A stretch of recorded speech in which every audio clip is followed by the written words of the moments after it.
Hey guys, F126 here, and welcome back to Heights of the F1 League for the Brazilian Grand Prix. And here we have some practice footage of CK the Flying Scot just driving off the track, almost killing his teammate there. And what actually happened was his controller turned off, although at the time I did genuinely think he was just trying to wipe out Joe, which would have been quite funny. Now, skipping on to some more practice footage, there's quite a lot this week. Because it was an interesting practice session, as you can see, intermediate conditions, which meant there's a lot of almost binning it, such as there, just managing to keep it out of the wall as we lost it on the exit of turn 3 there. Now, skipping on to our next lap, coming down to turn 4, we've actually made it to the end of the first sector without facing the wall as we now head through turn 5. Massive swapper on, just managed to save it there, but again, very tricky conditions here in the intermediate. We're doing a full race run because it's going to be wet in the race as well, so we're seeing how long the tyres last. Now, later on in the session, another slide through the exact same corner, just managing to save it. So this isn't looking very good for the race if I'm almost binning it at every opportunity, as we now head into turn 5 again, and the back end steps out once again, and yeah, we managed to save it. But moving on to qualifying now. Qualifying is dry, which means we can use the soft tyres, whereas normally I'd probably use the medium, so I could attempt the one stop, which is apparently the OP strategy around here. So we're going to use the softs because we're going to be starting on the intermediates or the wets in any case, as we now head down towards turn 1 on our qualifying lap, breaking it down into second now, up to third on the apex as we head through turn 2. Not committed enough through there, should have used more of the curve as we now head around turn 3, flat out down towards the second DRS straight, towards the sector 1 split. And it's not been great sector 1 as predicted, as we've taken too much curve on turn 4 as well. Turn 5, easy, flat in the dry, nothing to worry about there as we head up towards turn 6 and 7. 50 metre ward approximately, down to 4th. You probably shouldn't, but I like to use lower gears for some reason, and we've managed to get that done quite nicely. We now head through the long left hand on the power easily before down towards this slow corner. Just a couple of corners to go now through this flat left-hander, quite easy in the dry once again, nothing to worry about, especially in qualifying. And before coming into the final proper corner, we've nailed that reasonably well as we now head on to the pit straight. We were running quite low wings, I believe, so that's probably going to help us in the first and last sectors. We'll have to change that for the race when it's wet, and we've actually gone fastest there, so that is surprising really, but we'll be wanting to improve on that. As you can see on our last attempt of the session, yellow flags for some reason as we head to the top of the hill there, up to 5th. There's a car in the middle of the track. I slammed the wheel to the right to avoid him, or to the left rather. In the end it didn't matter because he ghosted anyway, but I wasn't to know that, and that's for a knock-only lap there. We probably wouldn't have improved anyway, so it doesn't really matter. But coming to the end of the qualifying session, it is in fact a Red Bull 1-2 with Casey Legend getting his second pole of the season. Silent Mole in second, Leopard Bike in third. The Amazement 4th, Camundo 5th, and myself only in 6th, just out of CK and Pepsi. Sam, my teammate, not having the best qualifying session, and he's down in 11th for this one. But obviously, the race is where it really counts, and he'll be hoping he can at least gain some places. As you can see, intermediate for the entire race. The game is suggesting a 2-stop, although I'm a big fan of the strategy at the bottom where it's suggesting I should pit on to lap 35. But no, we're going to go for a 2-stop, or maybe even try a 1-stop depending on how bad the tyre wear actually is compared to the predicted. We'll just have to wait and see on that one. If there's a safety car as well, that will obviously help proceedings on attempting the 1-stop. So hopefully we can now go to the race, or the formation lap at least, and we can see how we get on. So, formation lap time then, and it's go. CK's jumped the gun there, and some people are going quite slowly, but Casey's showing good pace, which surprised me really, and we'll have to see if his pace is the same in the intermediates, and if he can actually challenge for the win, or he just had good qualifying pace, because if so, that could throw a cat among the pigeons in terms of the championship. As we skip to the end of the formation lap now, Leopard has disconnected, because although Joe's pretty much won the championship, it's still possible that Luke could beat me to second. So if Casey's prepared to help out his teammate and beat me, then Luke could gain a lot of points on me now as we now head round to the grid. So we'll have to see how the championship unfolds throughout these last 2 races. I suspect Joe will win the championship, if not today, definitely in Brazil, but in Abu Dhabi rather. But we're going to fight it the best we can and see if we can manage to take the fight to Abu Dhabi. But now we have the lights. There's 5 lights here in Brazil, and it's lights out, and away we go for a wet Brazilian Grand Prix. Leopold's had a light lag start. Luke's just not moved, and we've got on the white line there. We've almost binned it across the track into Mundo. We've got a Sauber up our inside. I think that's Infinity, but we managed to hold off from both, it's Pepsi actually, both Pepsi and Mundo as we now head through turn 2 and 3. Got past Leopard and Luke there. And I can confirm Luke's TV actually turned off, hence he didn't move anywhere. So that's terrible luck for the Red Bull driver. Meanwhile, the other Red Bull driver, Casey, still leading the Grand Prix. As we've got yellow flags, there's been a big crash at turn 4. Not particularly sure who was involved, but yeah, Casey remains in the lead, whereas Luke drops to the back. I'm not sure what happened to Leopard. He did rejoin at some point, but I'm not sure if he'd rejoined at that point of the start. But yeah, we're currently on the back of Joe, with most of the field still behind us. Mundo making a rare appearance in this one, and we'll be seeing if he can get some points. I don't think he's scored points since Hungary actually, so it'll be interesting to see how he manages this one as we head towards the end of sector 2 for the first time. The practice has helped us. I think we've managed to drive reasonably well in these wet conditions, as Joe almost bins it quite far up the hill there, so there must have been wheel spin in 4th or 5th gear really, as we now get on the back of him due to his poor run. Casey's run away, clearly a much better run off the last corners. We're going to go round the outside of our championship rival and up into P2 here in the Brazilian Grand Prix. As it says P3, but the game is broken.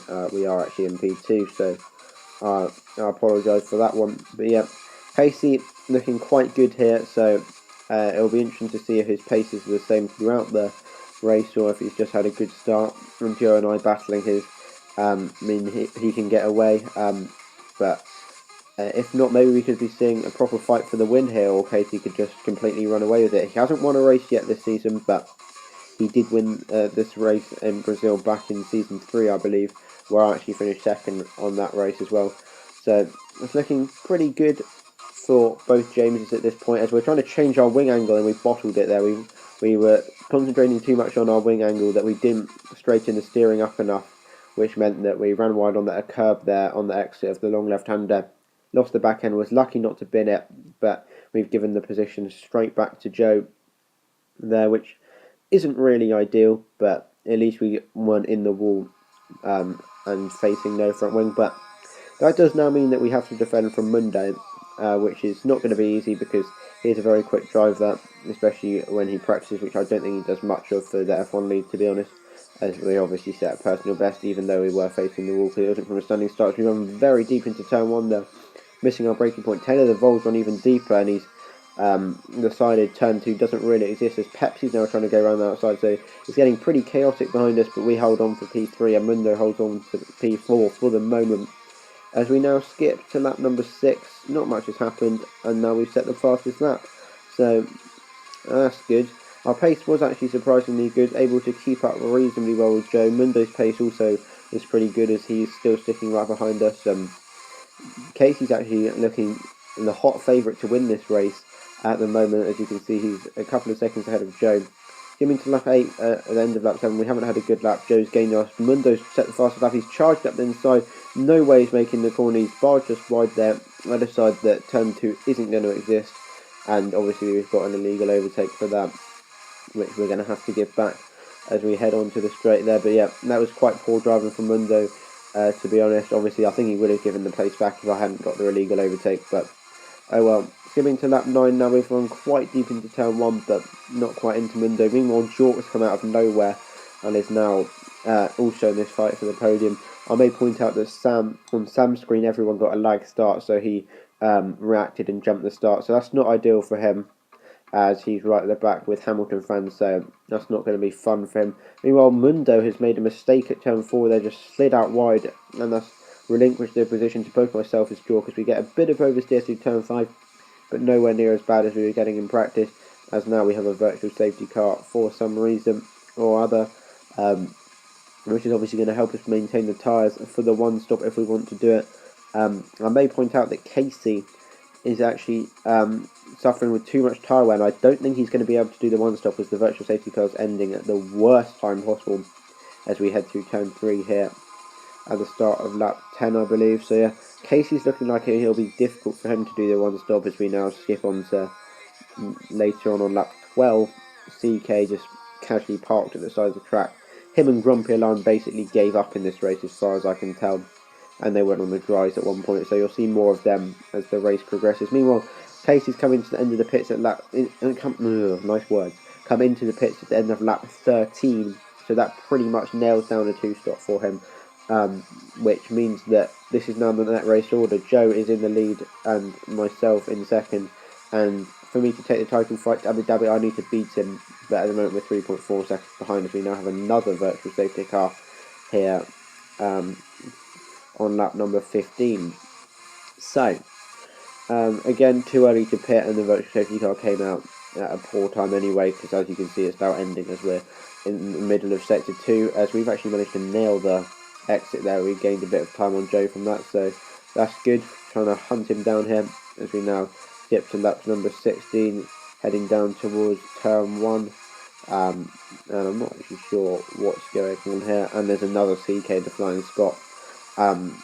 So yeah, CK, if you're watching, I'm giving you a lot of camera coverage here, because most of it is just you parked at the side of the track.